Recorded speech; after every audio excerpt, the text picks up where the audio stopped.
Hi, and welcome to another edition of On the Town. I'm Don Mackey.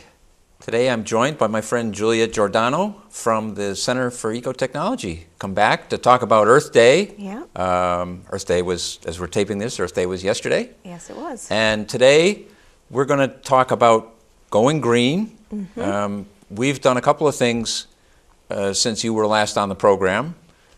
You came to the East Long Meadow High School Environmental Club and spoke with that group, and then we all got to go down to Eco Building Bargain Store for a great tour, and we'll incorporate, viewers will see some of the video from that tour, and that was a blast. That was really a lot of fun. It was such a treat for me too.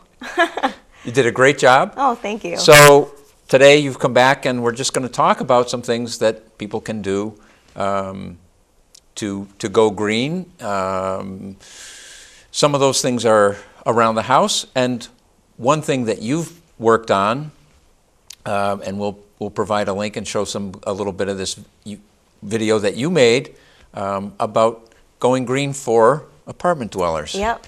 So yeah, a lot of people think that if you don't own a house, there's not very much you can do to reduce your energy consumption, reduce your waste, but there really is. And so that's why we made this quick little video to just show people that there's a lot you can do. And you know, most of it, all of it is applicable for homeowners as well, but for those people that think they can't do anything, yes you can. yeah, I mean, we often think of doing things around the house in terms of, you know, weather stripping and the kind of things that a homeowner would consider doing, but as an apartment dweller, you know, that maybe brings up some issues. But well, so you know what? Let's just take a look at that video. Sure. All right.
Well, that was great. That was a lot of fun, and you did that with your friend and also an eco fellow. Yes. Yep, that was our apartment, showing what we do in our own apartment, and you know, it's not difficult stuff to do. It just takes a little bit of thought, and pretty soon it's second nature. Now, you know, we're showing this in East Long Meadow, where there aren't a lot of apartment dwellers. But a lot of people in East Long Meadow, me included, have kids who are finding their way, you know, either into college and maybe renting an apartment at college, or out of school, trying to find that job, and apartment living. And you know, we can get into this a little bit later on, but one of the things that you've been really involved in, and your visit here with the Environmental Club kids and then going on the tour, you're very active in engaging young people and children in the movement to go green, and the reality that you know, these are issues that we have to confront. Yeah, absolutely. I think that educating young people, I mean, I'm not all that old. It wasn't that long ago that I was in high school and I took my first environmental class, and that's when I decided that was what I wanted to study in college, and that's what I wanted to spend my life working on. So getting the information out there, it doesn't necessarily even mean that that's what everybody's going to be passionate about, but the knowledge and just having the tools to make smarter decisions about your energy use, about the waste you generate, it makes so much of a difference. And I really haven't come across young people that have the information and don't care. People that know ways to reduce they will. People that know the harm that we're doing to the planet will do something to help mitigate that. So, you know, that's why I'm really passionate about educating, you know, youth and teenagers and whoever, because it just empowers people to make more choices that are only going to help them move forward in a more sustainable way. Now, one of the roles that you play at CET is really taking on, you know, that education and that outreach. Yep. And you're using a variety of media. I mean, you're here, again, as we taped this yesterday, you appeared on 22 on the Yep. Mass Appeal Mass program. Appeal, yep. So getting the word out, but talk a little bit about how you're using new social media tools that particularly are, you know, engaging young kids. Yeah.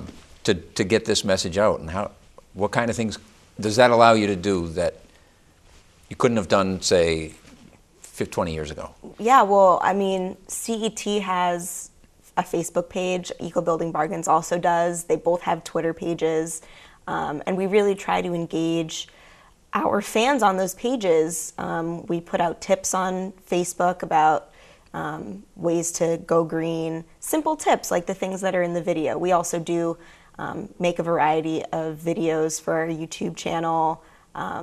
We're active on a lot of social media platforms. So really, we're trying to engage people, and we want to meet them where they are. If that's what they're using, we want to be accessible to them. We don't want them to have to go out of their way to get the information that is going to help them. So right. And do you find that engagement is taking place, that there is that back and forth? Absolutely. And we've been hosting a few raffles, so definitely check our Facebook page, CET, Center for Ecotechnology, because our last raffle we just picked the winner of yesterday. It was an Earth Day raffle.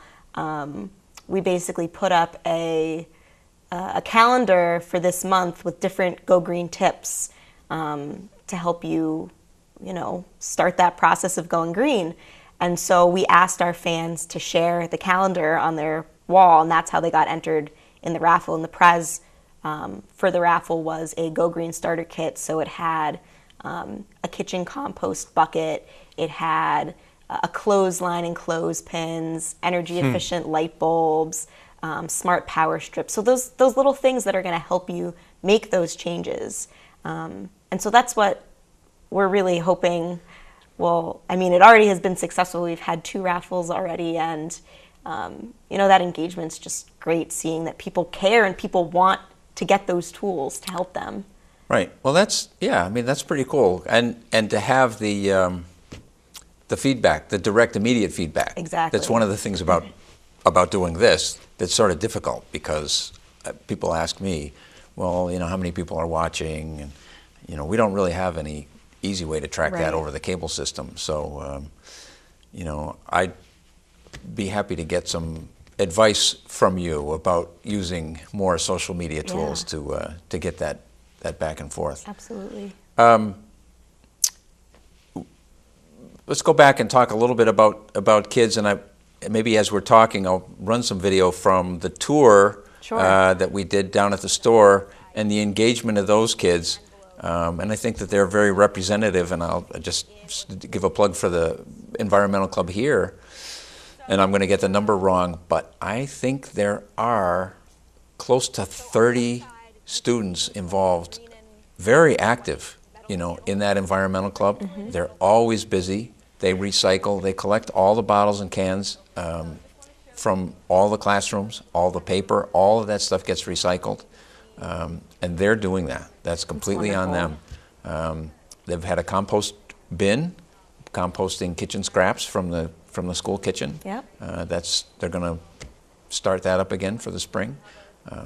So that's been terrific. They're very visible in the school. They've really earned a place of prestige and respect from the other students. And so here they are, walking through Eco Building Bargains, asking some terrific questions, and really, I think, engaged in what's their future. What are they looking at?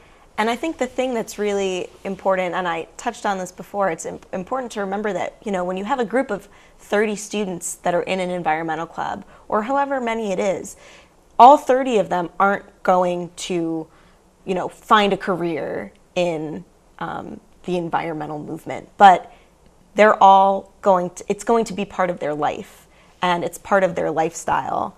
And maybe a few of them will. Maybe they'll go and, study sustainability or whatever it is. And that's well and good. And we need people like that. But we also need people that are in other fields that still know and care about the environment. Right. And that's really what's great about having a group of kids like this, because you can tell that people have other interests.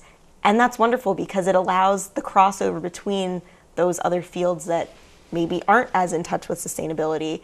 You're going to have young people entering those fields in a few years, entering the workforce, and they're going to have this knowledge that they can share with their coworkers, with their bosses, and help, make their offices more sustainable. Right. And,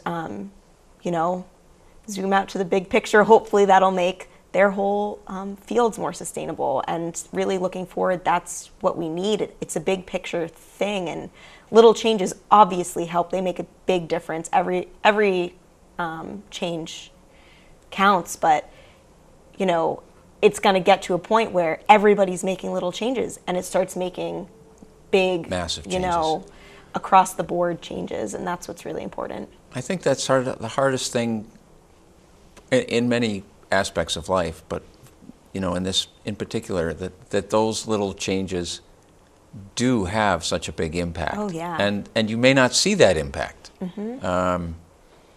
for some time, but over time, cumulatively, the impact is very real and very significant. Yeah, and that's the kind of thing where people think, oh well, it's just my plastic bottle, my plastic water bottle. It doesn't make a difference in the big scheme, but if you have 100 other people sitting in, an auditorium that also have that same thought, that's 100 more bottles that we didn't need to use.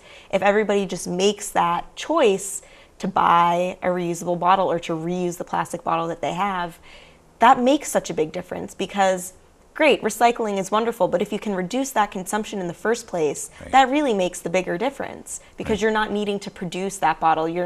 Recycling is great, but it still uses energy. So you're reducing the amount of energy that has to go into recycling a product. So,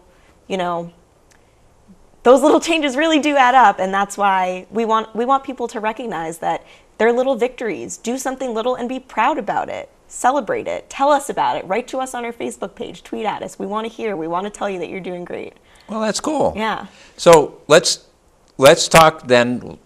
we did the apartment dwellers, and that was again the great little tips, for any a young person living on their own or with a couple of roommates, and if everybody works together in an apartment setting, they can do that. So now let's go over just a few things that every homeowner can do. Yeah. Not a big investment. So sure. Start. A lot of them are the same that you do in an apartment. Relamp. Change out all of your old incandescent light bulbs, those traditional ones. They waste tons of energy. They get really, really hot because 75% of the energy that goes to light them is wasted as heat. So you're wasting 75% of the money that you're putting into it. It's just heating up the light bulb. And we have a chart we'll take a look at, and we have some video of the kids actually looking at this chart. This is on display at the store. Yep. That shows the different amounts of energy required to light those bulbs. Exactly. And in a little bit we've got kind of a cool demonstration here set up in the studio, so we'll see that. Yep. But so definitely change out your lamps. And CFLs are great. There is a little bit of mercury in them, but you can see on that chart that the amount of mercury that is released from, if we're getting our energy from a coal-fired power plant, more mercury is being released in the generation of that energy from the plant than there would be using a CFL that has a tiny, tiny little bit of mercury in it. So they're still safe. You just need to make sure that you dispose of them properly. Correct. But the even better light bulb is an LED light bulb, which they use even less energy than CFLs. They last upwards of 20 years. You won't ever have to change them, which is wonderful. They are more expensive, but if you're willing to put in that upfront cost, and it's not that expensive, you can usually find them for around $5 a bulb, and they last. You won't have to change them. So yeah, and the cost will come down as yes, more people exactly. use them. And the more you buy them, the lower the cost is going to become. And that's a really good way to help cut your energy bills, is just get rid of those wasteful light bulbs. Okay.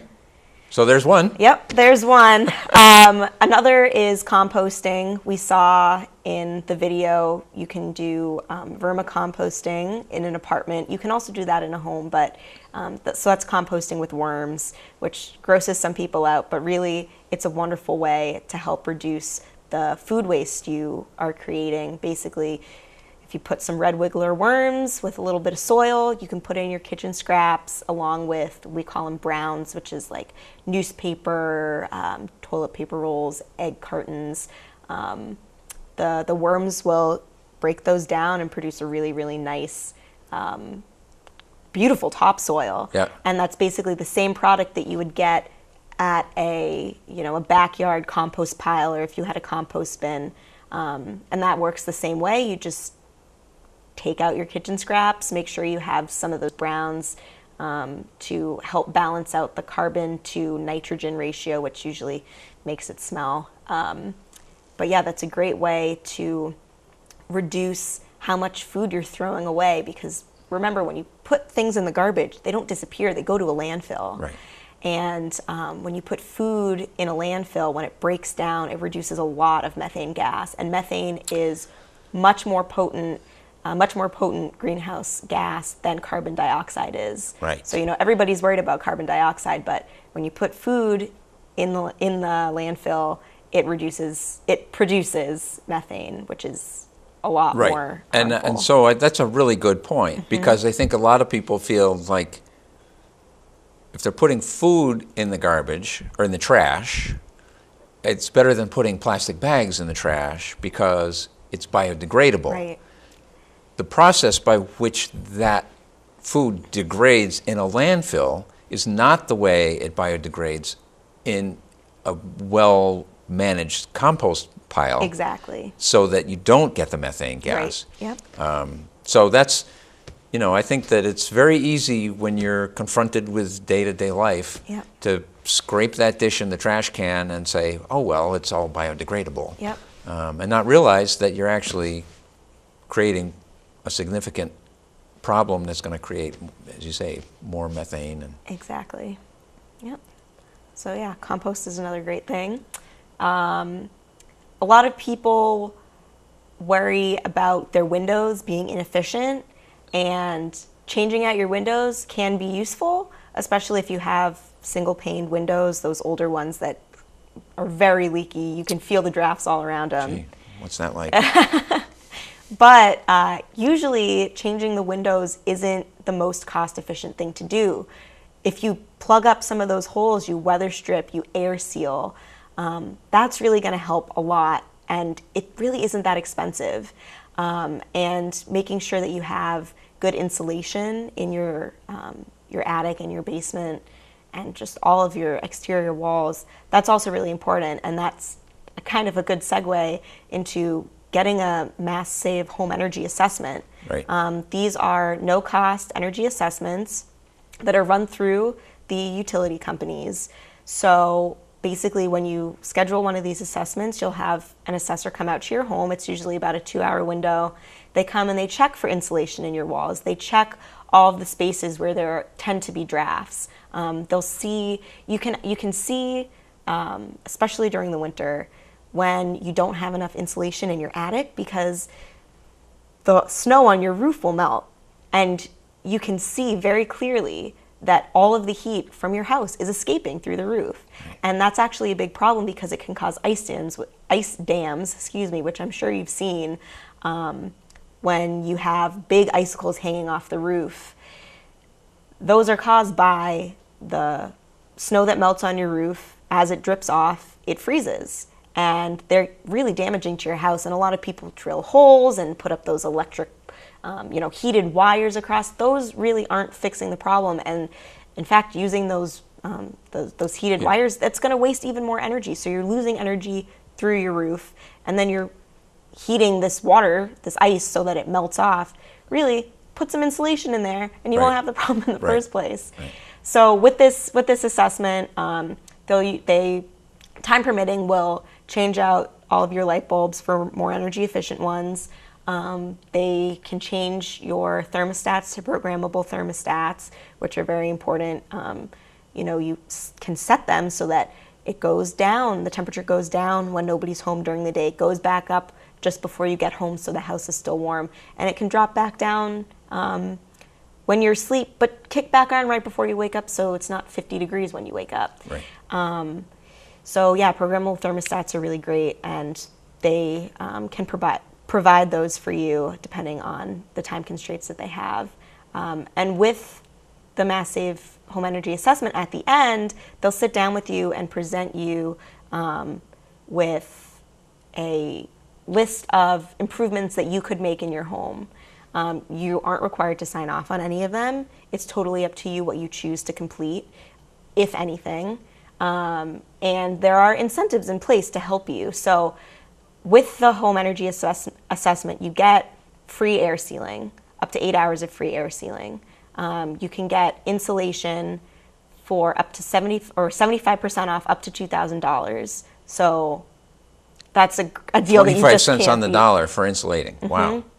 And there's tons of other incentives. You can check them all out on the Mass Save website, which is masssave.com. Really, they're there to help you. It's not trying to make energy efficiency difficult. They're really trying to help people reduce their energy consumption. Right. Because the electric utilities are paying for electricity. Right.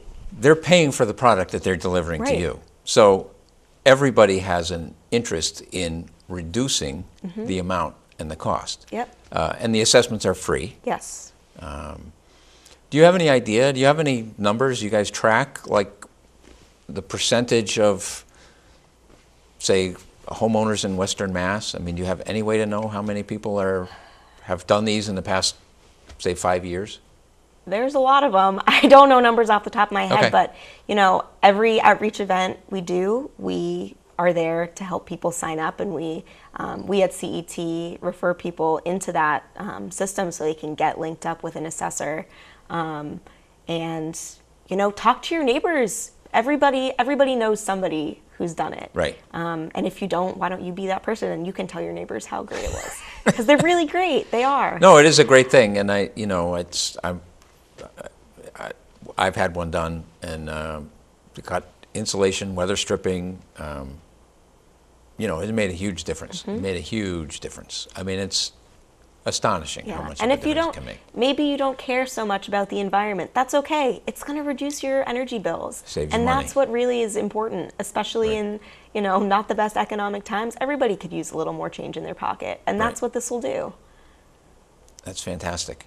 Let's go back to the store, because just going back to the bulbs for a moment, and we have here, you'll see a display of you sell only LED bulbs and CFL bulbs. Correct. And the bulbs are very affordable. Yep. We have a wide variety of CFL bulbs, and all different lumens is the brightness measure. Yep. So, we try to steer away from watts now, because traditional 60-watt incandescent bulb is only about a 15-watt CFL, but they're the same brightness. They have the same lumen rating. So we have all different brightnesses of CFLs, all different styles, all different shapes. We also have, and those are all 89 cents a bulb, which is unbelievable price. That is. And we have LED floodlights right now, and our regular LED, indoor bulbs are on their way. So go get them there as well. And I don't know the price on those, but they will be very affordable. So we just had a really brutal winter. We did. In terms of cold. Yes, we did. you talked about windows, you talked about insulation. Are there other things that people can do to prepare? I mean, let's hope we don't have a repeat winter. The first thing that you can really do is lower that thermostat a little bit. And, you know, maybe you're not going to keep it at 68. That's okay. You're not going to freeze. Because think about it. In the springtime, when you turn your heat off, it might only be 60 degrees. But you've got your windows wide open and your house is fine. Right. So, you know, turn that thermostat down a few degrees, especially when you're not home at night. Put it down 8 degrees, 8 or 10 degrees. You'll be fine. You're sleeping on your blankets. You're not going to freeze. So, you know, that's one of the lifestyle changes that people seem to be hesitant to try because they're worried about comfort. But it really won't affect your comfort all that much, especially when you're not there during the day or when you're sleeping at night.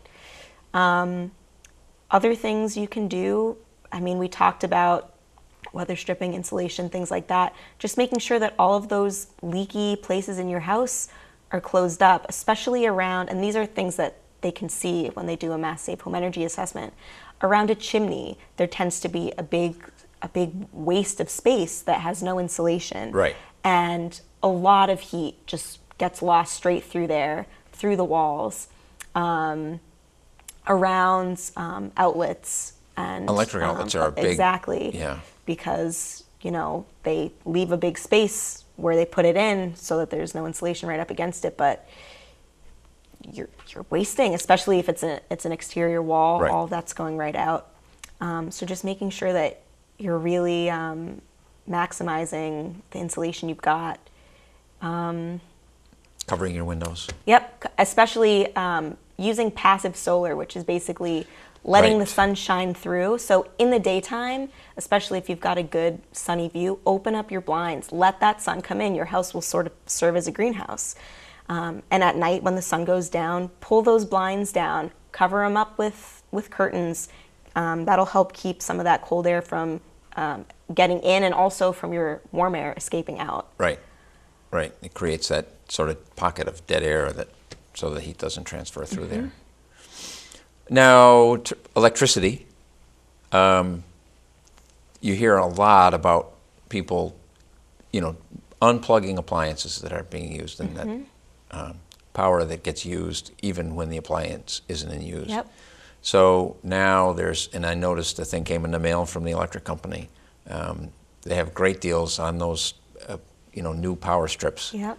So talk a little bit about like what that kind of an impact that can have. Sure. Well, we call that phantom load when an appliance that's not in use is still sucking energy. And it's not a huge amount, but if you have, you know, your computer always on, draining energy when it's not in use, things like your game system, your surround sound speaker system, even things like your phone charger, your computer charger, lamps, everything in the kitchen, you know, your toaster, your crock pot, anything that you leave on the counter. Those things are all using energy when they're not in use, even if they're in standby mode or off. So, you know, one thing you can do is manually unplug them every time you use them. Another thing you can do is get a power strip so you can just flip them all off at once. That's really efficient for, you know, things like laptop charger, computer charger, or phone chargers, so that when you're not around, you can just make sure that all the energy is being cut off. They also do make these smart power strips now, which are really wonderful for, you know, entertainment centers.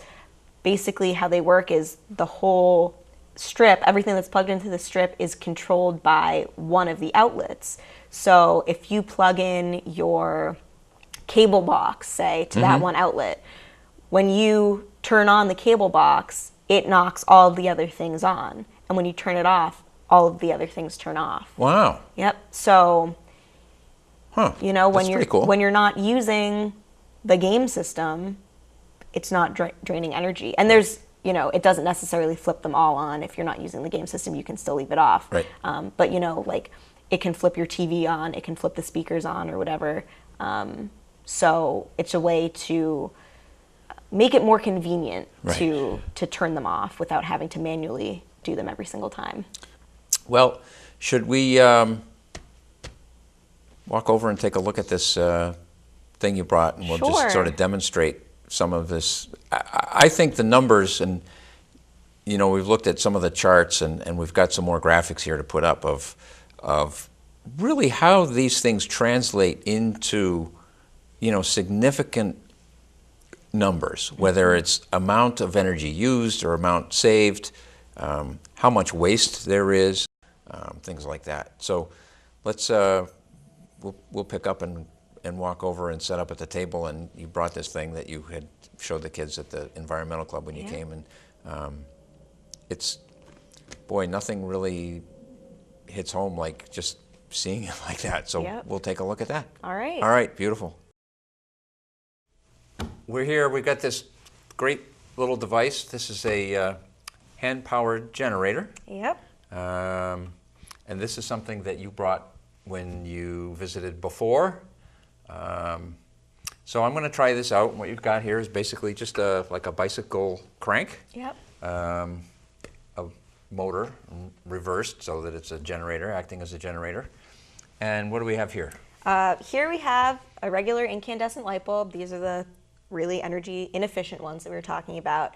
And this is an LED. So these are the most energy efficient ones that we've got on the market right now. And do we know what wattage of bulb that is? I mean, that looks like a refrigerator, like a 25 watt bulb or something, or maybe 40 watt bulb. I think it's either 40 or 60. Okay. Yeah. All right.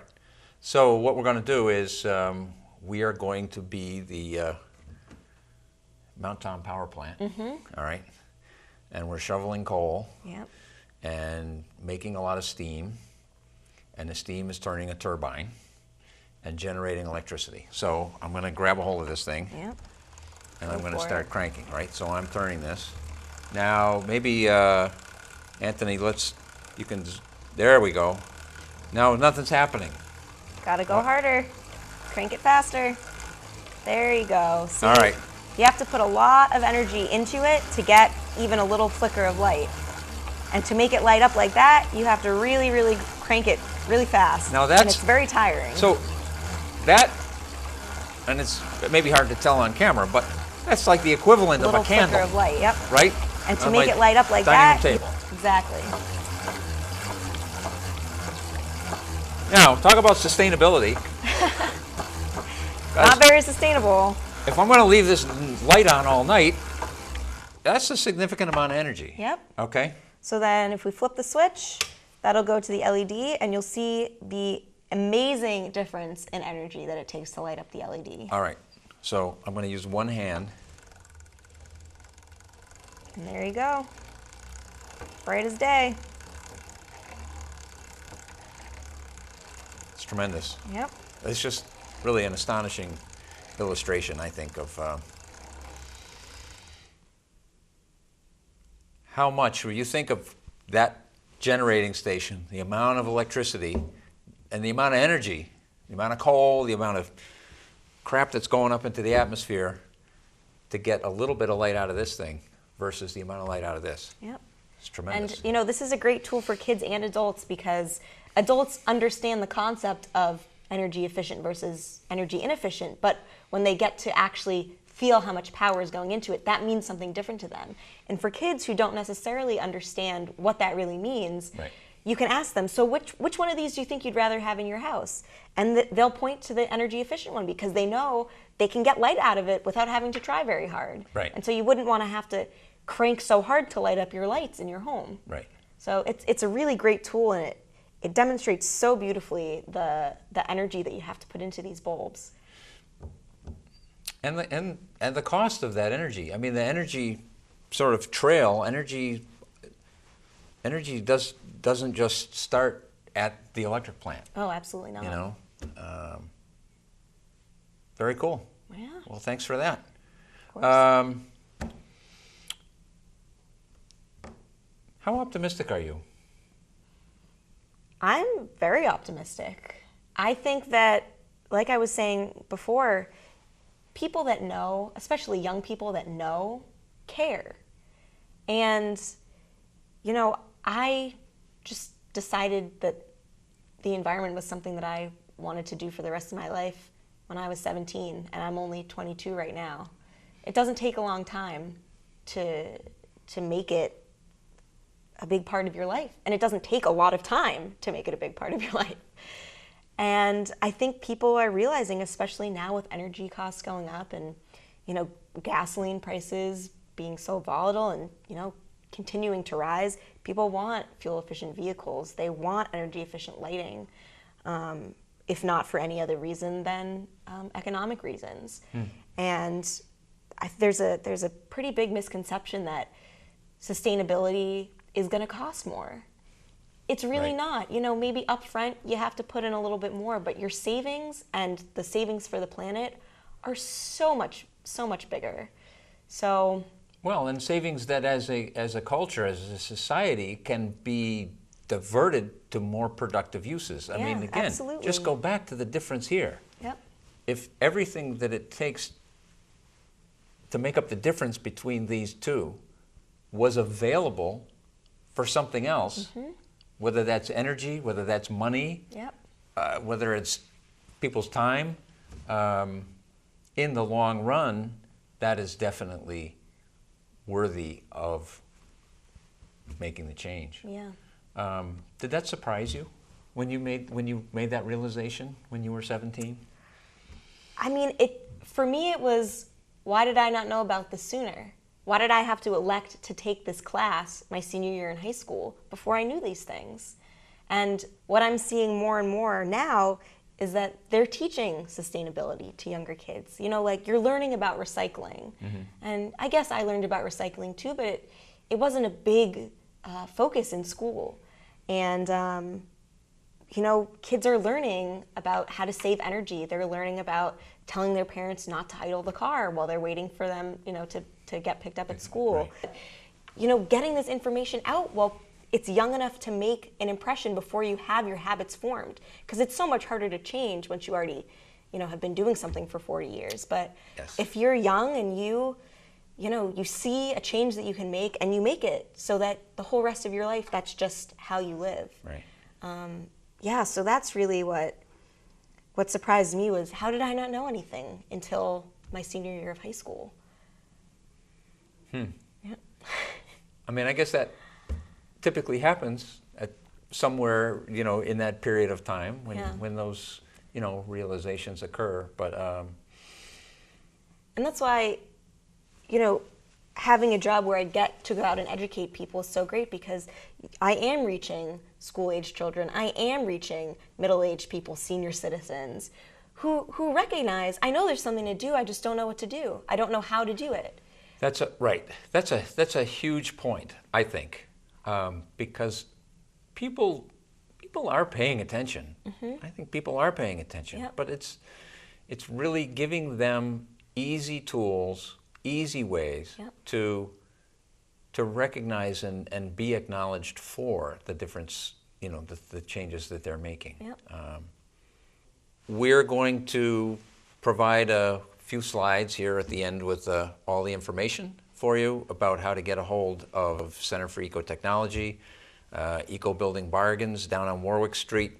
And as we close, we'll show you some more clips from the tour.